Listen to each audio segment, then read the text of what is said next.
মাসি বড় মাসি না বড় মাকে ডাকো আপনি করে নিন তো কখন বড় মা কোথায় প্রথমে জলটাই জল জল না জল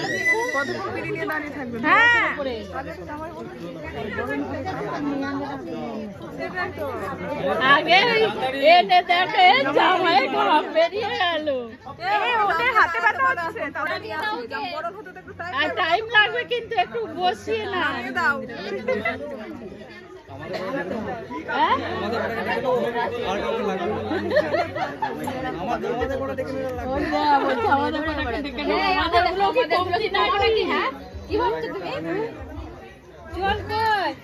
জলকে নিয়ে আসছে